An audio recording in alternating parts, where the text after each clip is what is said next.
Hello guys, welcome back to education IQ. I hope आप सब अच्छे होंगे। तो आज का जो हमारा द हिंदू एडिटोरियल आर्टिकल है वो है male centric medicine is affecting women's health. सबसे पहले हम लोग हेडिंग का मतलब समझेंगे। हेडिंग का मतलब है कि जो मेल सेंट्रिक मेडिसिन्स हैं, मतलब जो मर्दों को देख के जो मेल मेंबर है उनको देख के जो मेडिसिन्स बनाई जाती हैं, दवाइयाँ बनाई जाती हैं। क्योंकि हमारे यहाँ जो भी दवाई बनती है वो ज़्यादातर मेल को टेस्ट करके की मतलब बनाई जाती है कि मेल के ऊपर ये कैसा इफ़ेक्ट डाल रही है। ज़्यादा जो हमारी मेडिसिन्स होती हैं वो मेल सेंट्रिक होती हैं, मतलब ज़्यादा मेल्स को टेस्टिंग करके बनाई जाती हैं। तो इस हेडिंग का मतलब यही है कि जो मेल सेंट्रिक मेडिसिन है वो अफेक्ट कर रही हैं वुमेन्स की हेल्थ को। जो औरतों की हेल्थ है, उनकी जो सेहत है उस पे इफ़ेक्ट डाल रही हैं। ये इस हेडिंग का मतलब है। इस टॉपिक को हम लोग पूरा डिटेल में पढ़ेंगे, एक एक लाइन को मैं हिंदी में पढ़ाऊँगा। कोई भी डिफ़िकल्ट वर्ड मीनिंग आएगा, कोई भी इंपॉर्टेंट टर्म आएगी, उसको मैं आपको साथ साथ में बताता चलूँगा। तो पूरा वीडियो देखना स्टार्टिंग से लेके लास्ट तक, आपको पूरा समझ में आएगा। उसके बाद इसकी पीडीएफ जो है वो टेलीग्राम पे आपको मिल जाएगी। टेलीग्राम लिंक मैं आपको कमेंट में दे दूंगा, सबसे ऊपर वाला जो कमेंट होगा उसको आप लोग सब्सक्राइब कर लेना। वहाँ पे आपको पीडीएफ मिलेगा जिसमें मैंने इंपॉर्टेंट वर्ड्स, इंपॉर्टेंट टर्म्स को हाईलाइट किया होगा। तो एक बार मेरे से पढ़ने के बाद इसको खुद से पढ़ना, ताकि आपकी न्यूज़पेपर पढ़ने की हैबिट बने। और ये जो आर्टिकल्स हैं, आपको किसी भी एग्ज़ाम में आंसर राइटिंग लिखना है, आपके खुद के व्यूज़ के लिए ये आर्टिकल्स जो है वो काफ़ी हेल्पफुल रहते हैं। तो कॉन्टीन्यूसली जो है वो आप इनको देखो। और जो मेरे प्रीवियस लेक्चर्स हैं, जो मैंने पूरी प्लेलिस्ट बनाई हुई है, तो उनको भी आप लोग जो है वो देखो और जो है वो कॉन्टीन्यूसली पढ़ो। तो हम लोग जो हैं डेली जो मेरा सेशन आता है वो शाम को 7 से 8 बजे के बीच में अपलोड होता है। अगर किसी कारण 7 से 8 के बीच में अपलोड नहीं होता है तो उसके लिए मैं फिर जहाँ तो उसके बाद मैं अपलोड कर देता हूँ, या फिर दूसरे दिन जो है वो अपलोड होता है। लेकिन आर्टिकल जो है वो मेरा डेली आता है। तो स्टार्ट करते हैं आज जो वुमेन के ऊपर जो हमारा टॉपिक है कि कैसे उनकी हेल्थ ख़राब कर रही हैं जो मेल सेंट्रिक मेडिसिन्स हैं। तो स्टार्ट करते हैं आज का the Hindu editorial article without any time waste. तो क्या लिखा हुआ है? If you were a young boy I could have offer you a bucket of medicines.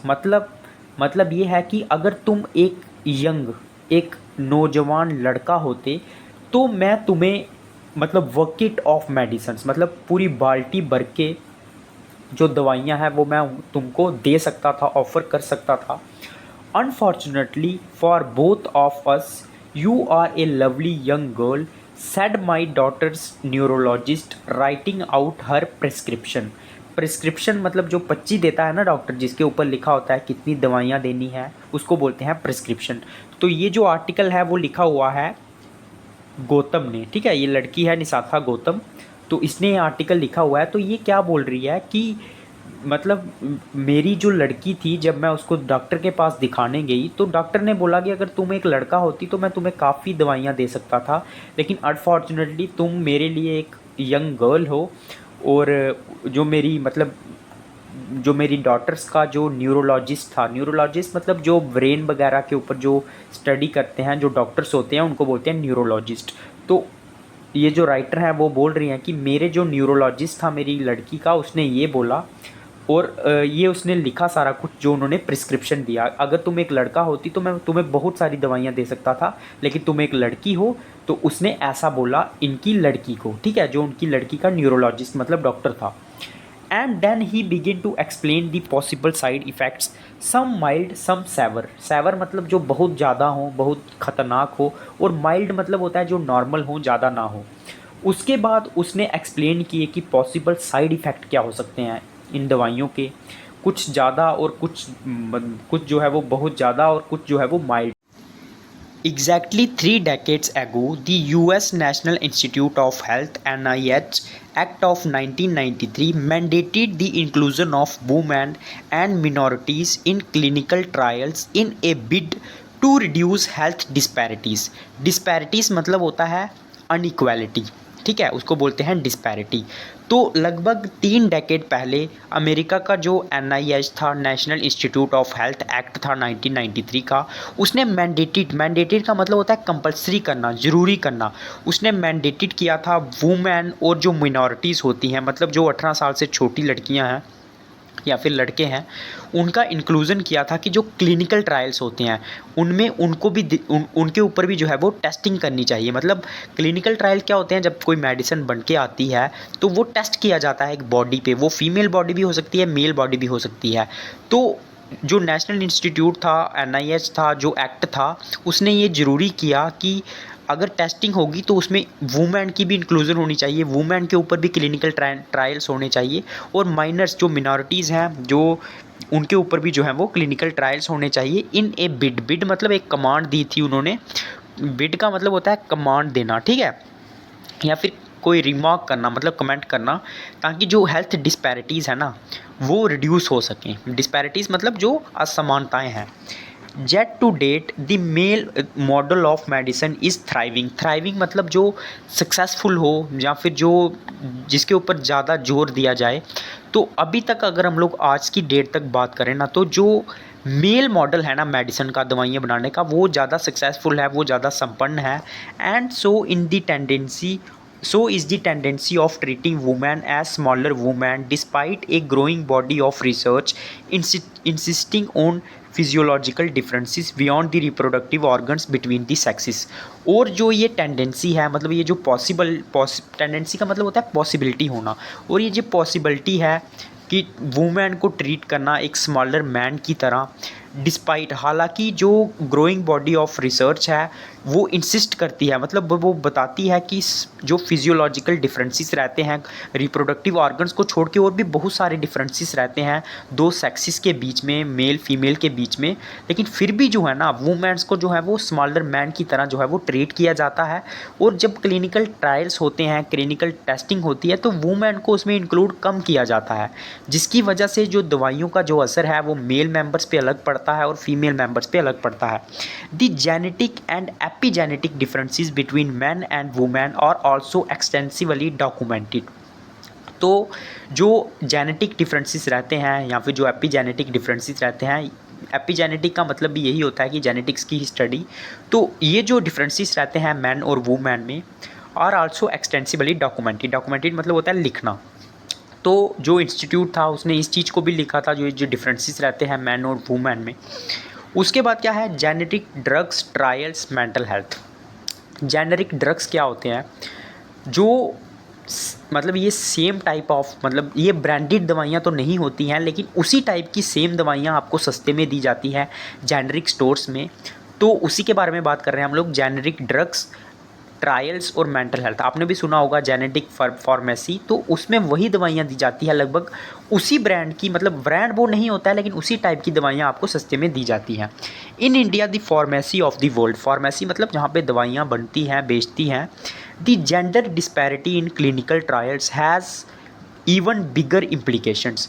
India में क्योंकि जहाँ पे बहुत बड़ी मार्केट है फार्मेसी की दवाइयों की, जो जेंडर इनइक्वालिटी है, मतलब डिस्पैरिटी है क्लिनिकल ट्रायल्स में, मतलब मेल के ऊपर ज़्यादा ट्रायल्स होते हैं, टेस्टिंग होते हैं, जब दवाइयाँ बनाई जाती हैं तो देखा जाता है कि मेल के ऊपर इसका इफेक्ट क्या पड़ रहा है, लेकिन फीमेल के ऊपर उतना इफेक्ट नहीं देखा जा रहा है।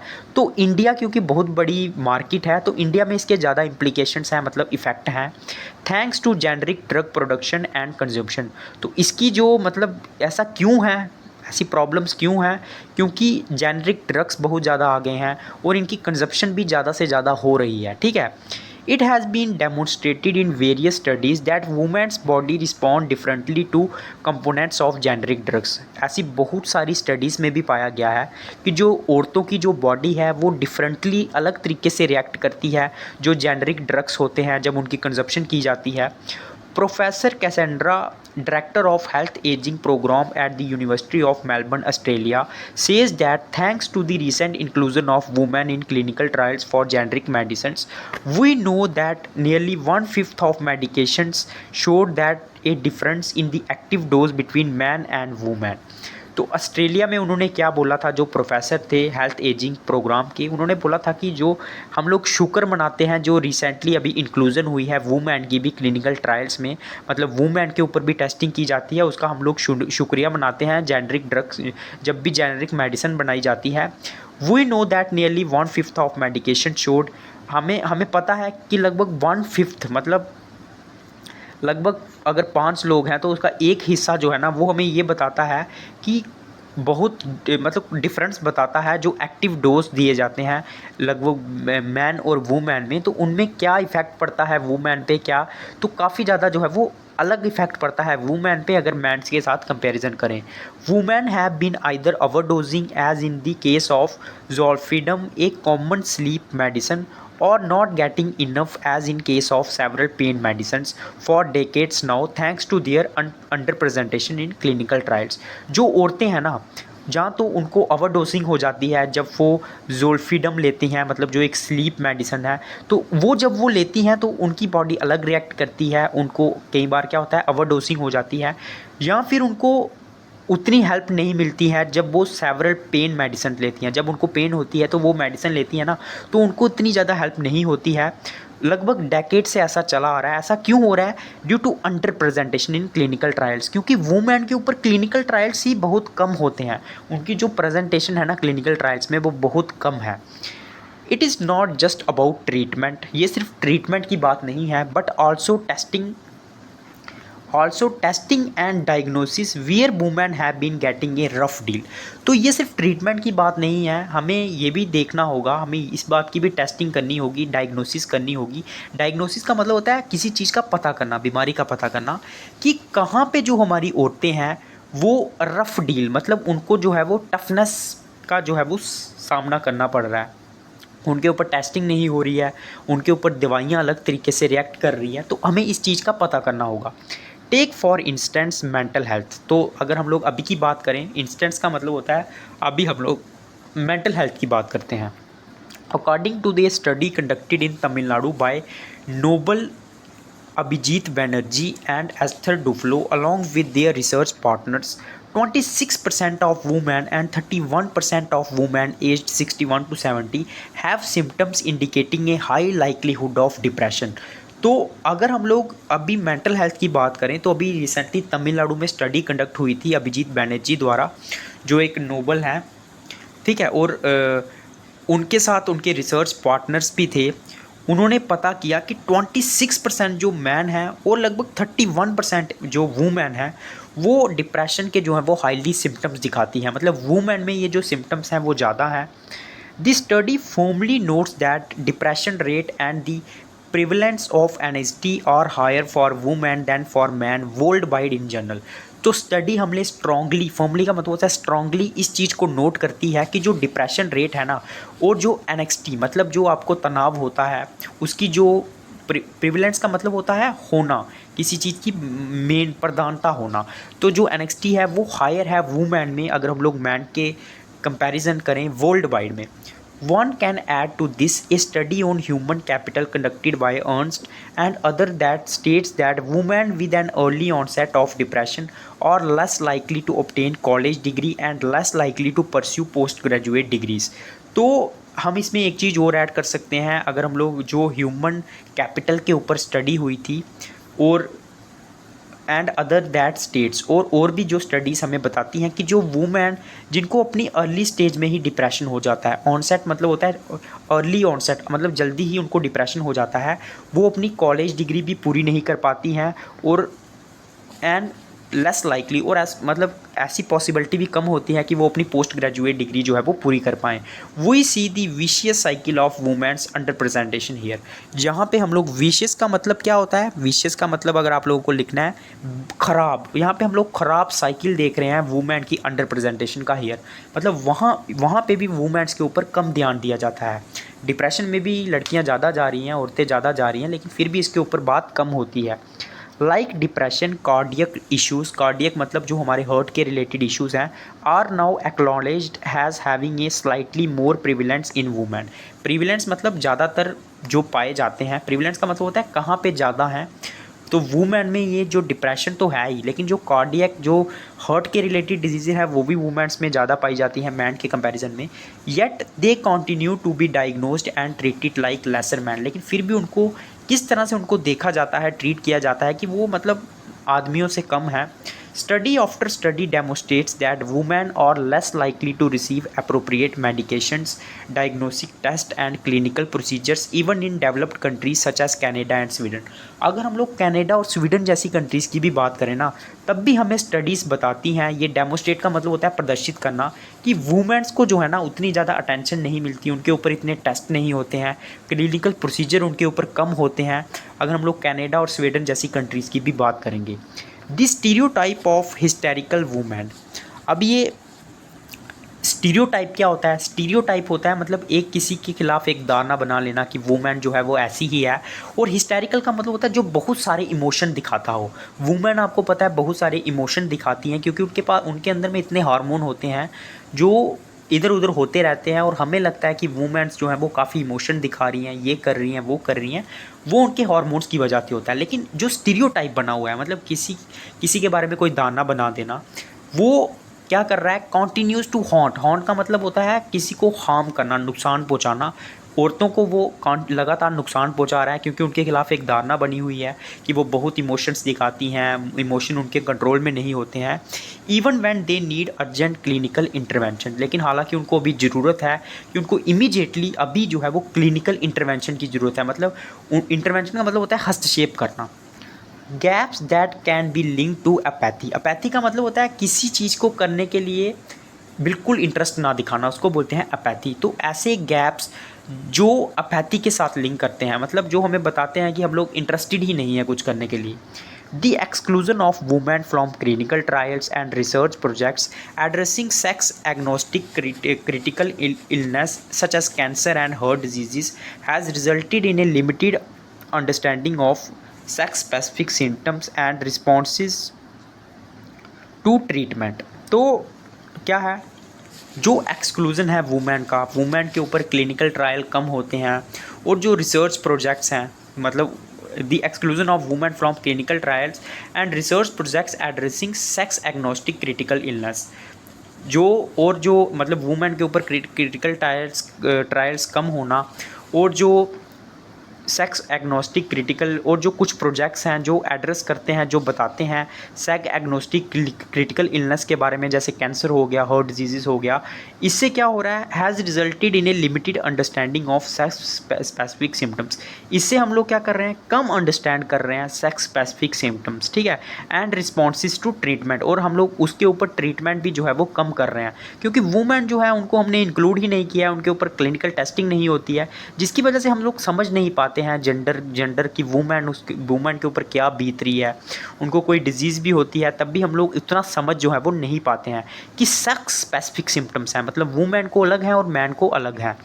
When it comes to sex specific illness such as breast और endometrial cancers, polycystic ovarian syndrome, ये सारे वुमेन्स के डिजीज़ हैं। प्रेगनेंसी रिलेटेड इश्यूज़, उसके बाद क्या है? Are serious gaps in research that can only be explained by an apathy towards women's only issues। तो ये इतने सारे जो डिजीज़ हैं, इश्यूज़ हैं, इनको हम सिर्फ एक तरीके से एक्सप्लेन कर सकते हैं, एक ही वर्ड यूज़ कर सकते हैं, apathy women towards only issue, women's issue. मतलब वुमेन के ऊपर हम लोग ध्यान ही नहीं देना चाहते हैं, उनके लिए हम लोग कुछ करने के लिए तैयार ही नहीं। अपैथी का मीनिंग मैंने आपको बताया ना, बिल्कुल भी किसी चीज़ में इंटरेस्टेड ना होना। United states based studies shows that funding received for research in migraine, endometriosis and NST disorder is much lower in proportion to the burden of this illness। मतलब जो फंडिंग हमें मिलती है माइग्रेन मतलब जो ब्रेन में पेन होती है उसके ऊपर रिसर्च के लिए, या फिर एंडोमेट्रियोसिस, ये वुमेन के रिलेटेड डिजीज़ है, या फिर जो NXT होती है, हमें डिसऑर्डर होते हैं, वो बहुत कम है अगर हम लोग इन डिजीज़ के बर्डन की बात करें। मतलब ये डिजीज़ बहुत ज़्यादा है, लेकिन इनके लिए हम लोग जो फंडिंग रिसीव करते हैं वो बहुत कम है। If man menstruated there would be several multi-million-dollar projects studying cramps। मतलब अगर मैन को menstruation होती, menstruation समझते हो ना, जो वुमेन का साइकिल होता है पीरियड का, अगर मैन के साथ ऐसा होता ना तो $multi-million प्रोजेक्ट्स होते जो स्टडी करते इसके ऊपर, this meme is not funny, ये जो मीम है ना ये फ़नी नहीं है any more when you look at mortality numbers because of poor reproductive health. जब हम लोग मृत्यु दर देखेंगे ना किसकी वजह से, रिप्रोडक्टिव हेल्थ की वजह से, तो आपको ये चीज़ फ़नी नहीं लगेगी। World health organization data from 2017 shows that every day about 808 women die due to complications of pregnancy and childbirth। तो वर्ल्ड हेल्थ ऑर्गेनाइजेशन की 2017 की स्टडी हमें बताती है लगभग 808 वुमेन जो हैं वो मर जाती हैं किसकी वजह से, कॉम्प्लिकेशंस ऑफ प्रेगनेंसी की वजह से और चाइल्ड बर्थ की वजह से। Almost all of this were preventable but occurred due to interaction between pre existing medical conditions and pregnancy. मतलब लगभग ये सारी जो वुमेन मरती है ना ये प्रिवेंटेबल है, मतलब इस चीज़ को हम लोग रोक सकते हैं। लेकिन ऐसा होता है क्योंकि प्री एग्जिस्टिंग जो हमारी मेडिकल कंडीशन होती है प्रेगनेंसी से पहले और उसके बाद की, उसमें डिफरेंस आ जाता है, उसमें जो इंटरेक्शन होती है ना उसकी वजह से। Pregnant women are further down the ladder of representation in clinical trials and research. जो प्रेग्नेंट वुमेन है ना और further down the ladder of representation, मतलब उनकी भी रिप्रेजेंटेशन क्लिनिकल ट्रायल्स में बहुत कम है। प्रेग्नेंट वुमेन जो है उनके ऊपर भी क्लिनिकल ट्रायल्स कम किए जाते हैं कि उनकी बॉडी पे कैसा इफेक्ट पड़ेगा, जिसकी वजह से जो उनकी मोर्टेलिटी है, मृत्यु दर है, वो बढ़ता जा रहा है। In an equitable world women would be accepted as an individual category. हम लोग इक्विटेबल जहाँ पे सब समान हैं, ऐसे वर्ल्ड में वुमेन को हमें एक्सेप्ट करना चाहिए कि इंडिविजुअल कैटेगरी के रूप में उनको भी एक इंडिविजुअल मानना चाहिए विद जिनकी अलग रेस है, एज है, क्लास है, as subcategories. And an equal amount of time and resources would be spent in finding and providing treatment and health care. और उनके ऊपर भी ज़्यादा से ज़्यादा पैसा और रिसोर्सेज जो है वो हमें स्पेंड करने चाहिए उनके ट्रीटमेंट के लिए, उनकी हेल्थ केयर के लिए। How can women even aspire to have access to an equal health care when their elements are not even understood. मतलब वुमेन जो है वो कैसे डिज़ायर कर सकती है, कैसे महत्वाकांक्षा रख सकती है कि उसको जो है वो इक्वल हेल्थ फैसिलिटीज़ मिलेंगी, इक्वल हेल्थ केयर मिलेगी, जबकि जो उनकी एलिमेंट्स हैं, एलिमेंट्स मतलब जो उनकी बीमारियां हैं, उनके ऊपर उनको समझा ही नहीं जाता है, उनको समझा ही नहीं गया है। For India to note, India को इससे क्या नोट करना चाहिए, India has several progressive policies with respect to women's health including the right to abortion. India में कुछ पॉलिसीज़ है वुमेन की हेल्थ को लेके, इसमें राइट टू अबॉर्शन की भी जो है वो पॉलिसी है। It is time for policy intervention in the space of sex specific research. अभी टाइम आ गया है कि हमें जो है ना अपनी पॉलिसी इंटरवेंशन करनी चाहिए, कोई पॉलिसी लेके आना चाहिए सेक्स स्पेसिफिक रिसर्च, मतलब वुमेन के ऊपर भी रिसर्च होना चाहिए मेडिसिन में, and the implementation of outcomes, और उसके जो रिजल्ट आते हैं उसको हमें इम्प्लीमेंट करना चाहिए। आउटकम मतलब result. India's G20 presidency may be an opportunity time to highlight this issue. India अभी G20 का प्रेसिडेंट है तो इंडिया अभी इस इशू को जो है वो हाईलाइट कर सकता है। In element with sustainable development goal, किसके साथ में, जो सस्टेनेबल डेवलपमेंट गोल भी है वुमेन्स की हेल्थ के ऊपर, तो इसके साथ जो है वो इंडिया इस इशू को जो है वो उठा सकता है। तो ये था आज का द हिंदू एडिटोरियल आर्टिकल। जिस बच्चे ने पूरा देखा है लाइक करना अगर समझ में आया है, उसके बाद कमेंट करना, और जो बच्चे नए जुड़े हैं चैनल को सब्सक्राइब करके बेल आइकॉन को दबा के और टेलीग्राम को ज्वाइन कर लेना, क्योंकि वहाँ पे आपको PDF मिल जाएगा। तो एक बार मेरे से पढ़ना, उसके बाद इसको खुद जाके पढ़ना, रेगुलरली देखो।